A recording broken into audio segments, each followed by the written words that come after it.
अस्सलाम वालेकुम, welcome back to alpha IT tutor. Subject का नाम है आपकी इंट्रोडक्शन टू कंप्यूटर एप्लीकेशन और हम लोग बात कर रहे हैं यहाँ पर कंप्यूटर की बेसिक्स के बारे में।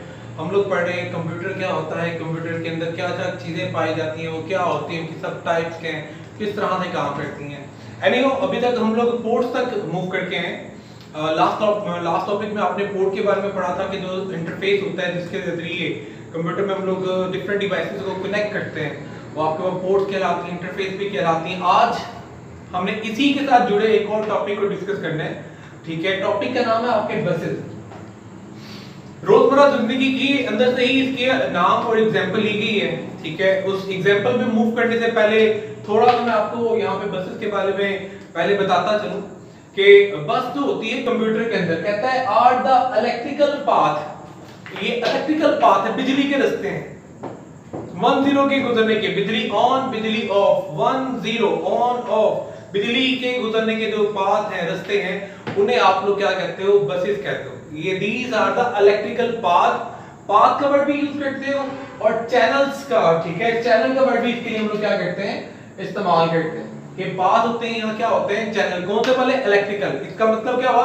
बिजली के गुजरने के रास्ते हैं ये, ठीक है। और बिजली के गुजरने का जो रास्ता होता है उसे हम लोग क्या कहते हैं? बस कहते हैं।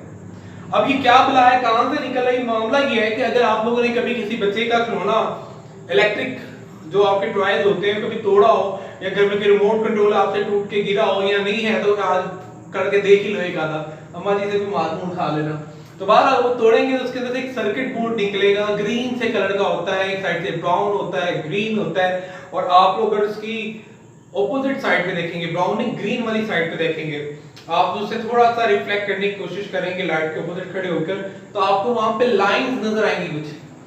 वो सिल्वर कलर की भी हो सकती हैं, वो आपके पास डार्क ग्रीन, अगर लाइट ग्रीन कलर का बोर्ड है सारा, तो वहां पे डार्क ग्रीन कलर के आपको कुछ लाइन, कुछ बहुत ज्यादा बारीक होंगी, बालों जितनी, कुछ थोड़ी ज्यादा थिक होती है, मोटी होती है, कोई इससे भी ज्यादा मोटी होती है। कहीं पे 5 10 15 आ रही होती है, कहीं पे 2 3 आ रही होती है, कहीं पे आपके पास 4 आ रही होती है, कहीं पे 6 आ रही होती है। तो मुख्तलिफ आपके पास लाइन आ रही, बड़े पैटर्न से तरतीब से ऐसे एकदम मुड़ती है सीधा। वो जो रास्ते होते हैं वो बिजली के रास्ते होते हैं। अब वो मामला है ये कि ये होते क्यों है, तो इसका जवाब ये है कि उस बोर्ड जो होते हैं ना, हम लोग जो सर्किट डिजाइन करते हैं, बोर्ड डिजाइन करते हैं, उसके ऊपर बहुत छोटे छोटे बहुत ज्यादा कंपोनेंट लगे होते हैं। अब उन कंपोनेंट को आपस में कनेक्ट करने के लिए बैक साइड पे अगर जोड़ के हम तारे लगा दें, वहां पर तारे ही तारे हो जाएंगे, वायर ही वायर हो जाएंगे। फिर उनकी फिटिंग के लिहाज से हमें उस जिसके अंदर भी वो बोर्ड फिट कर रहे हैं उसके एडजस्टमेंट की बात की जाए तो उस कंपोनेंट को, उसकी केसिंग को बहुत ज्यादा मोटा और थिक बनाना पड़ेगा। इस चीज से जान छुड़ाने के लिए क्या किया है कि आपके पास जो सर्किट बोर्ड है, सिलिकॉन बोर्ड जो बनाते हैं, ठीक है, रेत के जरिए जो बोर्ड बनता है, इसके अंदर हम लोग क्या करते हैं, एक साइड पे आपके पास क्या करते हैं, इलेक्ट्रिकल मटेरियल, कंडक्टिंग मटेरियल के जरिए क्या करते हैं, पाथ बना लेते हैं जरूरत के मुताबिक। कम करंट गुजरना है तो बारीक होता है, आपके पास बहुत ज्यादा स्लिम सी वो लाइंस होती हैं। अगर आपके पास बहुत ज्यादा मिकदार में डाटा गुजरना हो तो ज्यादा थिक होती है, मोटी वायर्स होती हैं, ठीक, और सॉरी लाइंस होती हैं, पाथ होते हैं, ठीक है। तो क्या करते हैं, इसके दूसरी साइड पे हम लोग वो कंपोनेंट, रेजिस्टर, ट्रांजिस्टर या इस तरह के जो भी कंपोनेंट होते हैं, कंपोनेंट लगाते हैं और काबी के जरिए टांका लगा देते हैं। और ऑटोमेटिकली क्या होता है, जब बिजली आती है तो वहां से डाटा आ जा रहा हो, डाटा गुजर रहा हो। अगर उसमें से ज्यादा मिकदार में डाटा गुजरना हो तो 4 या 8 या 16 या 32 या 64 लाइनें उसमें से निकल रही होती हैं, दूसरे किसी और कंपोनेंट में जा रही होती है, रास्ते में और भी चीजें, डिफरेंट चीजें क्या आपस में हो रही होती हैं, कनेक्ट हो रही होती है। तो ये आपके पास क्या होती है, इलेक्ट्रिकल पाथ होते हैं। इनसे आपके पास क्या होता है, वायर से आपकी जान छूट जाती है। जितने भी सर्किट बोर्ड होते हैं, तमाम के तमाम सर्किट बोर्ड, चाहे आपके घर में सीएफसी बल्ब हैं या ये एलईडी बल्ब हैं, इनके अंदर भी एक छोटा सर्किट है, खोल के देखें तो आपको नजर आएगा। एक साइड पे कंपोनेंट लगे हुए हैं, ऑपोजिट साइड पे टांके काबी के साथ जुड़े होते हैं, और एक साइड पे उसके क्या होता है, आपके पास वो रास्ते नजर आएंगे, ग्रीन, डार्क ग्रीन से कलर के होंगे, सिल्वर से, चमकीले से मटेरियल के, मेटालिक मटेरियल के, या आपके पास वो क्या होता है, सिल्वर कलर के होते हैं, ठीक है। इन्हीं को हम लोग क्या कहते हैं, बस का नाम देते हैं, ठीक है। अब इसके जरिए होता क्या है, कहता है which enable the CPU, ठीक है, which enable the CPU to communicate with all the devices and components, जिसके जरिए सीपीयू जितने भी कंपोनेंट हैं या जितनी भी डिवाइसेस हैं उनके साथ क्या करता है, कम्युनिकेशन करता है। ठीक है, जैसे ये डायग्राम आपके पास बनाई गई है, लेट वो सिस्टम यूनिट, वो जो डब्बा होता है जिसे आप लोग सीपीयू कहते हैं गलती से, असली नाम उसका क्या है, सिस्टम यूनिट। उसे आप खोलो, उसके पेज वगैरह खोलें, उसका कवर हटाएं, उसके अंदर देखेंगे तो हमें एक मदरबोर्ड नजर आता है। साइड में एक बड़ी सारी आर्ट लगी है, तो उसमें से एक वायर आ रही होती है, बोर्ड के ऊपर कनेक्ट हो रही होती है। सीबी रोम है, उसमें से भी एक वायर आ रही होती है, इधर मदरबोर्ड पे कनेक्ट हो रही होती है। एक साइड पे पावर सप्लाई लगी होती है, उसके भी अंदर से एक वायर इसके ऊपर मदरबोर्ड पे कनेक्ट हो रही होती है। प्लस एक साइड पे बहुत ज्यादा पोर्ट होती है, जहां से बाहर कीबोर्ड की, माउस की, एलसीडी की, स्पीकर की, हेडसेट की, इंटरनेट की वायर वगैरह कनेक्ट करते हो, ये वो पोर्ट्स। अब ये सारी चीजें जो मदरबोर्ड पे आके जुड़ रही हैं, मदरबोर्ड के ऊपर आके आ रही है, लग रही है, कनेक्ट हो रही है, इनके दरमियान कम्युनिकेशन करवाने के लिए, डाटा ट्रांसफॉर्मेशन करवाने के लिए हमने क्या किया होता है, मदरबोर्ड के ऊपर बेइंतहा आपके पास इलेक्ट्रिकल पाथ बनाए हो। ठीक है, इन इलेक्ट्रिकल पाथ का नाम ही ये जो आपके पास रेड कलर में मैंने यहाँ पे बनाए हैं, ठीक है, ये रफ में सपोज कर लें कि कुछ इस तरह से होंगे, लेकिन ये बहुत ज्यादा कंपोनेंट यहाँ पे रेजिस्टर, ट्रांजिस्टर, छोटे छोटे और भी कंपोनेंट लगे होते हैं, उनमें से भी इलेक्ट्रिकल पाथ निकले होते हैं। तो हमने तो सिर्फ रफ सा अपने टॉपिक के मुताबिक जो कंपोनेंट है उन्हीं की चीजों को ड्रा करते हुए उन्हीं के लिए कुछ बसेस बनाई है। ये इससे ज्यादा होंगे, बहुत ज्यादा जगह जगह से लाइन निकल के आ रही होगी, उठा के देखेंगे, हिलाएंगे, आपको डार्क ग्रीन या सिल्वर कलर की वहां पे लाइंस नजर आएंगी। अब ये आपके पास क्या होता है, इलेक्ट्रिकल पाथ, इनके जरिए क्या होता है, सीपीयू इन तमाम कंपोनेंट से या ये कंपोनेंट या इन डिवाइसेस से क्या करता है, कम्युनिकेट करता है। कैसे कम्युनिकेट करता है, ये आपके पास जो होती है डिवाइसेस वायर के थ्रू पोर्ट के साथ कनेक्टेड, पोर्ट आगे बसेस के साथ कनेक्टेड, बसेस आगे आपके पास रैम के साथ कनेक्ट, और रैम से डाटा निकलता है आगे कैश तक भी बस के जरिए जाता है, कैश से सीपीयू के अंदर भी बस के जरिए, वहां पर प्रोसेसिंग होने के बाद वहां से डाटा आता भी बस के जरिए है, और रोम को यूज कर रहे हो तो वहां से भी आपके पास डाटा इसी बस के जरिए निकल के आता है। हार्ड में कोई डाटा भेजना हो या हार्ड डिस्क से कोई डाटा आपने मंगवाना हो, वो भी इन्हीं बसेस के थ्रू ट्रैवल करता है। तो सीपीयू इन तमाम डिवाइसेस, तमाम चीजों को कम्युनिकेट करने के लिए इन बसेस को क्या करता है, इस्तेमाल करता है। ठीक है, यही आपके पास यहां पे लिखा हुआ है कि these electrical path or channel consist of the set of electrical communication line। ये जो इलेक्ट्रिकल पाथ है या बस है, इसमें क्या होती है, बेसिकली लाइंस होती हैं। ठीक है, आपके पास क्या होता है, सेट ऑफ लाइंस है। ठीक है, ये इलेक्ट्रिकल कम्युनिकेशन लाइंस होती है, बहुत ज्यादा कम्युनिकेशन लाइंस होगी। कम्युनिकेशन लाइन क्यों, क्योंकि इनके जरिए डाटा आ जा रहा है, कम्युनिकेट कर रही हैं चीजें आपस में, बिजली की फॉर्म में, इलेक्ट्रिकल फॉर्म में, 10 की फॉर्म में। ठीक है, इसलिए इलेक्ट्रिकल कम्युनिकेशन लाइन भी बोलते हैं इसे। ठीक है, किसको, बस को। आगे कहता है टू, ये अब कम्युनिकेशन लाइन करती है, ये ट्रांसफर करती है huge amount of data, instruction या इंफॉर्मेशन को। डाटा भेजना हो, इंस्ट्रक्शन भेजनी हो, या इंस्ट्रक्शन के अलावा इंफॉर्मेशन भेजनी हो, या डाटा मंगवाना हो, इंफॉर्मेशन मंगवानी हो, या अपनी इंस्ट्रक्शन मंगवानी हो, तो आप लोग जितने बल्क अमाउंट में डाटा है, इंफॉर्मेशन है, या आपके पास क्या है, इंस्ट्रक्शंस है, इन्हीं बसेस के थ्रू क्या करते हैं हम लोग, ट्रांसफर वगैरह किया करते हैं। ठीक है, अब इलेक्ट्रिकल फॉर्म में कह लो, बिजली की फॉर्म में कह लो, या 10 यानी कि बिट की फॉर्म में कह लो। ठीक है, बिट बाइट की। ठीक है, in the form of electrical pulse, electrical pulse का वर्ड भी बोला जाता है। ठीक है, छोटे छोटे आपके पास जो बिजली के करंट होते हैं सब लोग उसके लिए वर्ड का यूज करते हैं, पल्स भी यूज करते हैं कि बिजली है, बिजली नहीं है, तो हम इससे पल्स काउंट करते हैं। ठीक है, तो पल्स बोल लो, इलेक्ट्रिक करंट बोल दो। ठीक है, बेहतर टर्म फिजिक्स के लिहाज से यहाँ पे पल्स ही है, और मैथ या कंप्यूटर के लिहाज से बात करें तो बिट बाइट या 10 ही। ठीक है, तो 10 की फॉर्म में डाटा ट्रैवल कर रहा होता है, पल्स की, करंट के पल्स की फॉर्म में, इलेक्ट्रिकल पल्स की फॉर्म में डाटा क्या कर रहा होता है, ट्रैवल। आगे कहता है the capacity of the data transfer of the bus depend upon. ठीक है, आपके पास क्या होता है, ये आपके पास डिपेंड अपॉन होती है, किस पर डिपेंड अपॉन करती है, number of line in it. जितनी ज्यादा लाइंस होंगी उतना ज्यादा मिकदार में डाटा क्या होगा, आपके पास ट्रांसफर होगा। अगर 2 लाइंस हैं, एक वक्त में 2 बिट लेके जाएंगे, 4 लाइंस हैं तो एक वक्त में 4 बिट लेके जाएंगे, ये अपना 1 बिट लेके जा रही है, अपना 1 बिट, ये अपना 1 बिट, ये अपना। 8 लाइन है तो 8 बिट लेके जाएंगे, 16 लाइनें हैं तो 16 बिट लेके जाएंगे, 32 लाइन है तो 32 बिट का डाटा लेके जाएंगे। अब इससे मुराद क्या हुआ, जितनी ज्यादा लाइन है उतने ज्यादा बिट लेके जाएंगे, और जितनी ज्यादा बिट जा रही है इसका मतलब उतनी हमारी वो सड़क, उतनी वो जो बस हमारी क्या होगी, ज्यादा चौड़ी होगी। ठीक है, तो यही मैंने एक छोटा सा फॉर्मुलेशन की फॉर्म में यहां पे लिखा है कि number of lines equal to the bit transfer rate. यानी कि जितने ज्यादा नंबर ऑफ लाइन होगी उतना बिट ट्रांसफर रेट, उतने ज्यादा बिट जो क्या होंगे ट्रांसफर होंगे। जितने ज्यादा बिट ट्रांसफर हो रहे हैं इसका मतलब बस की विड्थ उतनी ज्यादा है, उतनी चौड़ी। एक्चुअल लाइफ में जिसे आप रोड कहते हो, ठीक है, कंप्यूटर के अंदर हम लोग उसे क्या बोलेंगे, बस। एक्चुअल लाइफ में रोड के ऊपर बस ट्रैवल करती है, यहां पे कंप्यूटर के अंदर क्या होगा, बस के अंदर पल्सेस, करंट, ठीक है, बिट आपके पास क्या करते हैं, ट्रैवल करते हैं। समझ आ रही है? वहां पे रोड है एक्चुअल लाइफ में, यहां पे बस है, वहां पे बसेस ट्रैवल करती हैं, व्हीकल ट्रैवल करती हैं, यहां पे आपके पास पल्सेस यहां 10 की फॉर्म में बिट ट्रैवल करते हैं, ठीक है। तो यहाँ पे मैंने सिर्फ सम अप करके बड़ा शॉर्ट सा लिखा हुआ है कि अगर आपके पास 8 लाइन है, इसका मतलब होगा कि आपको एक वक्त में 8 बिट लेके जाएगा, और 8 बिट को हम लोग 1 बाइट भी बोलते हैं, ठीक है। तो यहां तक ये मामला हो गया बसेस का।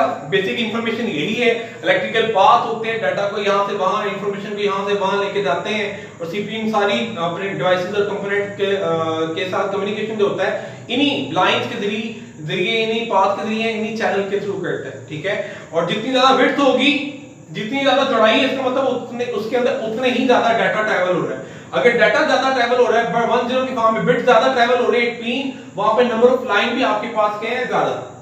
तो जितनी ज्यादा नंबर ऑफ लाइन उतनी ज्यादा बिट ट्रैवल होगी, जितनी ज्यादा बिट ट्रैवल होगी उतनी ज्यादा क्या होगी, हमारे पास विड्थ हुआ करती है, ठीक है। तो ये था हमारा बेसिकली बस का टॉपिक, ठीक है। अब मूव करते हैं नेक्स्ट। अब बात की जाए बसेस की, ठीक है। तो ये बसेस होती है हमारे पास बेसिकली 2 कैटेगरीज में डिवाइड होती हैं, एक है सिस्टम बस और एक है एक्सपेंशन बस। जगह कम थी बेसिकली, तो यहाँ पे सिर्फ सिस्टम बस की तीनों टाइप बताई हैं, एक्सपेंशन के अंदर भी यही आपके पास क्या होंगी, तीनों कैटेगरीज आएंगी। किताबों में आपको नहीं मिलेगा, ठीक है, क्योंकि सिस्टम के अंदर भी 3 टाइप बता दी। दोबारा यही वाले टॉपिक एक्सपेंशन के अंदर उन्होंने रिपीट नहीं किए हुए, बस आपको एक्सपेंशन और सिस्टम बस का बेसिक डिफरेंस बता दें। तो मैं भी पहले इसका डिफरेंस बताता चलूं। तो यहाँ पे ये जो सिस्टम बस और एक्सपेंशन बस है, ये ऐसे ही है कि लेट्स सपोज आप लोग किसी बड़े शहर में हो, अपने शहर की बात भी कर सकते हैं, लेकिन लेट्स सपोज हम लोग किसी लाहौर जैसे सिटी में हैं, ठीक है। तो लाहौर में आपने देखा होगा कुछ इंटरनल बसेस होती हैं, जैसे स्पीडो आपके पास है, ठीक है, ऑरेंज ट्रेन है, मेट्रो बस है, जो विद इन सिटी आपको क्या करती है, मूव कराती है, डाटा ट्रैवल करती है, लोगों को यहां से वहां लेके जाती है, ठीक है। वो लाहौर की इंटरनल बसेस हैं।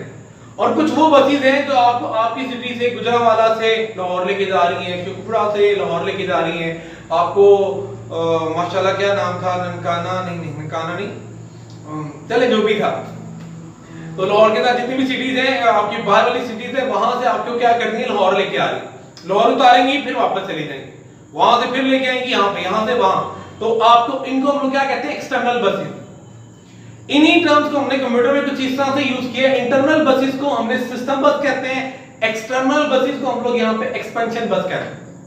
इट मीन बसेस बेसिकली कहां यूज होती है, मदरबोर्ड पे ना, आपके सर्किट में। तो मदरबोर्ड के लिहाज से बात करें कि मदरबोर्ड के जो मेन कंपोनेंट को बसेस आपस में कनेक्ट करेंगी, वो बसेस जो मदरबोर्ड के मेन कंपोनेंट आपस में जोड़ती हैं, उनको हम सिस्टम बस बोलेंगे, इंटरनल या सिस्टम बस। और जो मेन के अलावा बाकी जितने भी कंपोनेंट या डिवाइसेस बचती हैं, उनको जोड़ा है सीपीयू के साथ, उन बसेस को आप लोग क्या बोलते हो, एक्सटर्नल या एक्सपेंशन बस। मिसाल के तौर पर अगर बात की जाए तो सीपीयू, मदरबोर्ड की मेन कंपोनेंट कौन है, मदरबोर्ड का मेन कंपोनेंट है सीपीयू और रैम रोम, यानी कि सीपीयू और मेन मेमोरी। वो बसेस जो सीपीयू को, रैम और रोम को आपस में मिला रही हैं, उन बसेस की डिवीजन को आप लोग क्या बोलोगे, यार ये सिस्टम बसेस हैं। और वो बसेस जो हार्ड डिस्क को और ये एक्सटर्नल डिवाइसेस को कनेक्ट कर रही हैं, ये जो बसों का जाल है, ये इलेक्ट्रिकल पाथ का जो जाल है, ये आपके पास क्या कहलाएगा, एक्सटर्नल यानी कि एक्सपेंशन बसेस, ठीक है। सारी बसेस आपस में आगे कनेक्ट हो जाती है। अल्टीमेटली सबसे पहले हर चीज होती है रैम में पहुंचती है, रैम के बाद सीपीयू प्रोसेस करता है दोबारा रैम में, फिर वो मतलूबा कंपोनेंट में स्टोर करना हो तो हार्ड डिस्क में चली जाएगी, आउटपुट दिखाना हो तो आउटपुट डिवाइस में पहुंच जाती है, ठीक है। तो ये आपकी जो मेन कंपोनेंट को जोड़ा है वो सिस्टम यानी कि इंटरनल बसेस, जो उसके अलावा बाकी कंपोनेंट जितने भी बचते हैं, हार्ड डिस्क वगैरह या आपकी डिवाइसेस वगैरह, उनको जो आपके सिस्टम बस के साथ जोड़ा है, उसे हम लोग क्या बोलेंगे, आपके पास एक्सपेंशन बस। अब इन दोनों की आगे आपके पास क्या होती है, 3 टाइप। किताबों में आपको ये चीज नहीं मिलेगी, किताबों में आपको मिलेगा सिर्फ और सिर्फ सिस्टम बस की 3 टाइप। तो याद रहे एक्सपेंशन बस के अंदर भी यही है, आपके पास क्या होगी, 3 बसेस ही, 3 तरह की बसेस लाई करेंगी। तो आपने इस टॉपिक को दोनों के लिहाज से याद रखना है, लिखना सिर्फ सिस्टम में, लेकिन याद दोनों के लिहाज से रखना है, ठीक है। आगे मूव करते हैं कहता है ये जो सिस्टम बस है आपके पास डाटा एड्रेस और कंट्रोल, डाटा एड्रेस और कंट्रोल तीन बसेस में डिवाइड होती है, ठीक है। एक आपकी लेट सपोज ये जो एक लाइन है ना यहाँ पे रेड कलर की तीन लाइनें बनाई हैं, इसमें एक लाइन जो है एक कैटेगरी को रिप्रेजेंट कर रही है, एक आपकी डाटा बस है, एक आपकी एड्रेस बस है, एक आपकी कंट्रोल।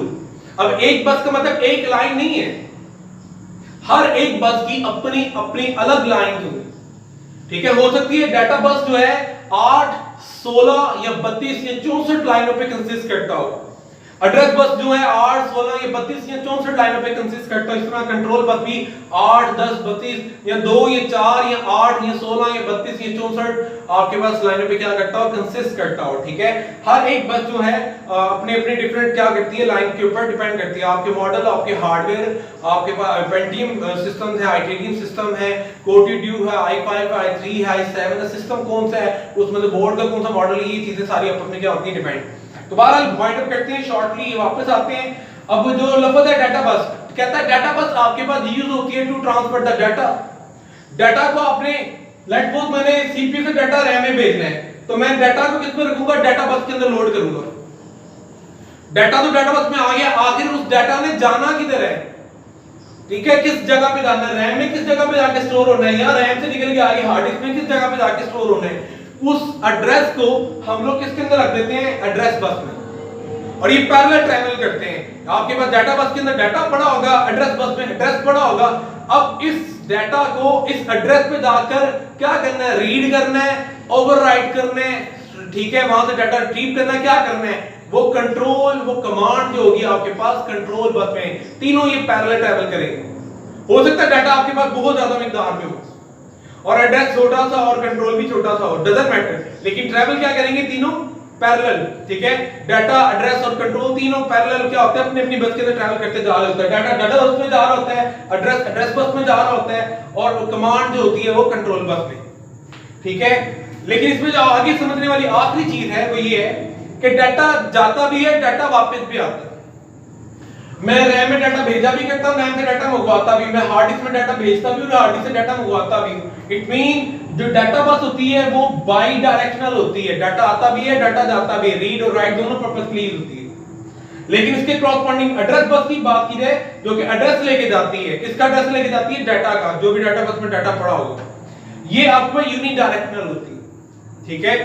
एड्रेस सिर्फ जाने के लिए इस्तेमाल होता है, वापस आने के लिए एड्रेस नहीं। अगर आपने किसी लाहौर में किसी जगह पे जाना है तो वहां जाने के लिए आपको एड्रेस चाहिए, वापस आने के लिए आपको एड्रेस नहीं। किसी भी कंपोनेंट में किसी भी जगह पे जाने के लिए आपको एड्रेस की जरूरत है, वापस आपको पता है कि आपकी डेस्टिनेशन क्या है, वापस आने के लिए एड्रेस वगैरह नहीं यूज होता, इसलिए ये यूनिडायरेक्शनल होती है, सिर्फ जाने के लिए एक तरफा, ठीक है। इसके कॉरस्पॉन्डिंग नीचे कंट्रोल बस की बात की जाए, जिसमें कमांड जाती है, वो कमांड आपकी दो पार्ट में कंसिस्ट करती है।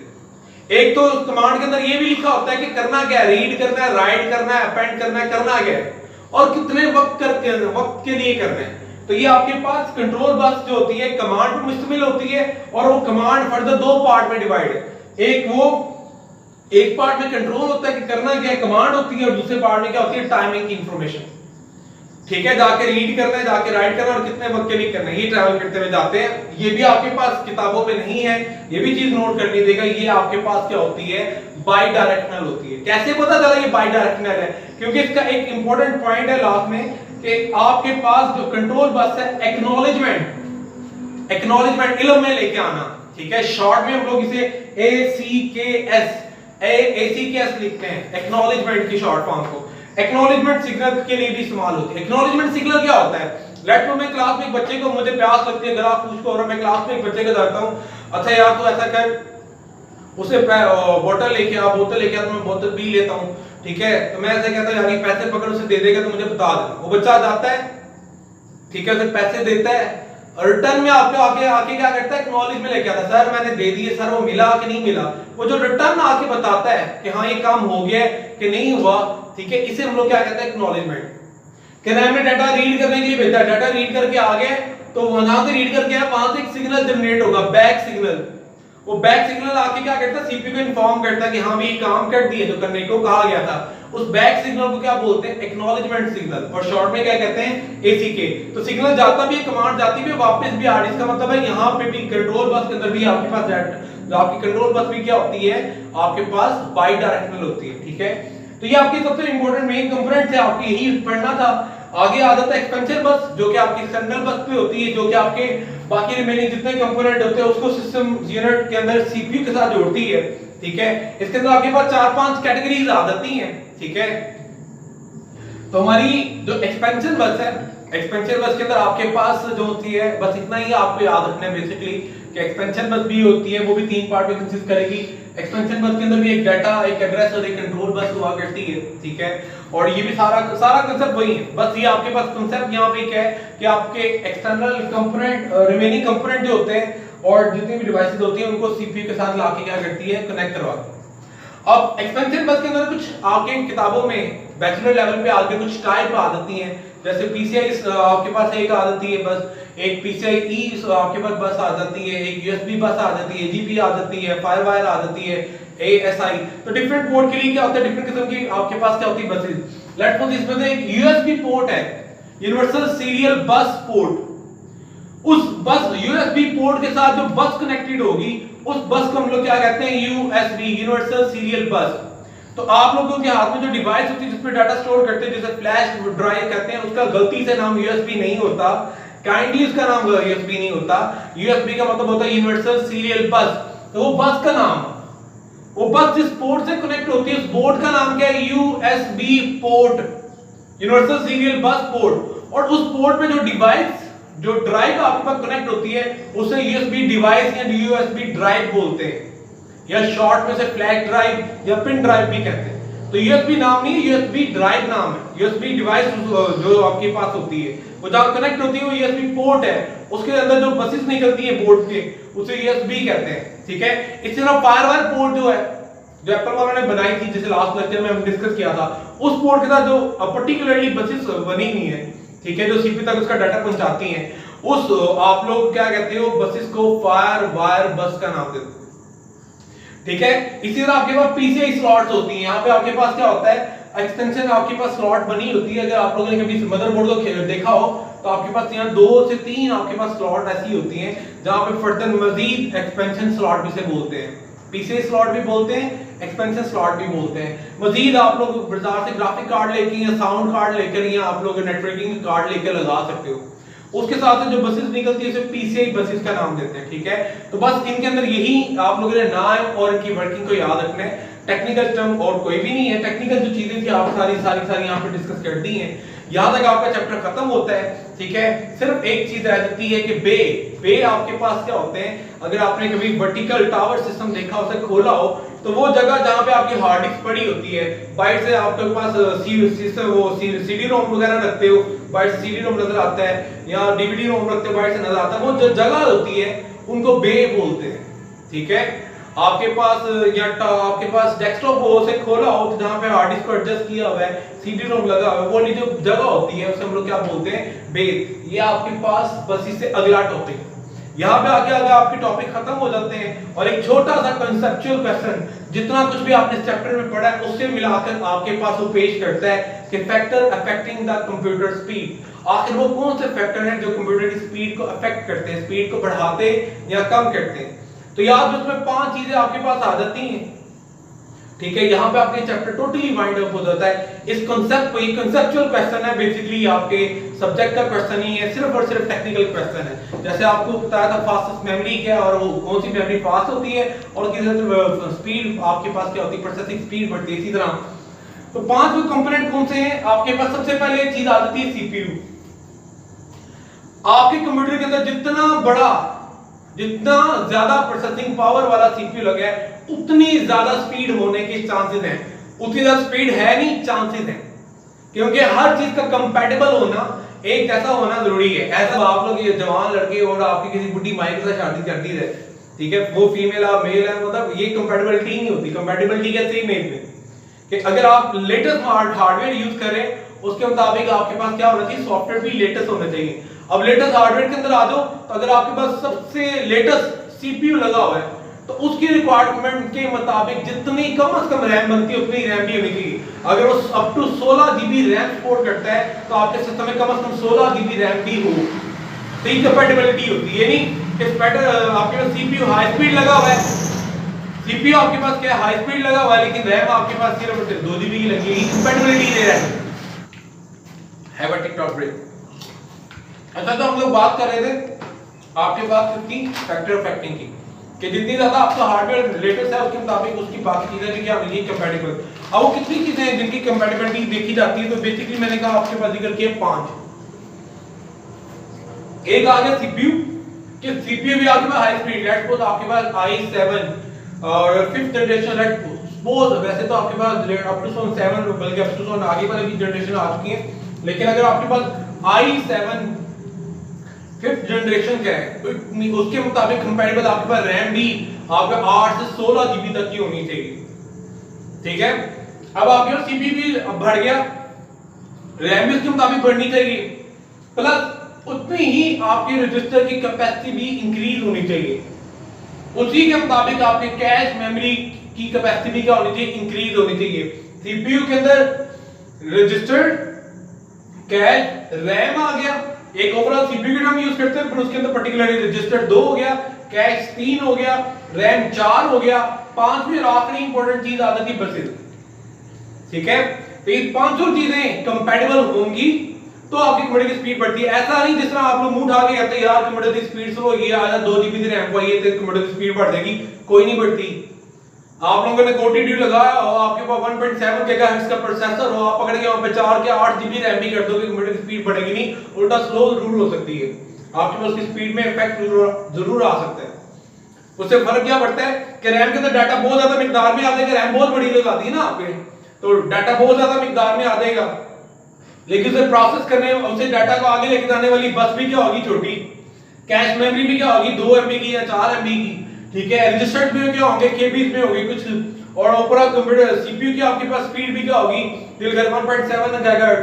तो उसमें तो अपने मुताबिक वो गवर्नमेंट मुलाजमों की तरह स्लो प्रोसेसिंग करनी है, कर आपके कंप्यूटर ने हैंग उधर। तो इन सारी चीजों का आपके पास क्या होना चाहिए, कंपैटिबल होना जरूरी होना चाहिए, तभी आपके पास कंप्यूटर की स्पीड क्या होती बढ़ती है, ठीक है। अगर ये सारी चीजें कम होंगी या इनमें से कोई भी कम होता है तो आपकी कंप्यूटर की स्पीड कम हो जाएगी। अगर सारी की सारी इंक्रीज करेंगी, कंपैटिबल होंगी, लेटेस्ट होंगी, अप टू डेट होंगी, एक दूसरे के लिहाज से कंपैटिबल होंगी, तब आपकी कंप्यूटर की स्पीड बढ़ती है, ठीक है। यहां तक आपका चैप्टर वाइंड अप होता है, मुझे इजाजत दें, बहुत शुक्रिया और बैठ चिप्स करें, अल्लाह हाफिज।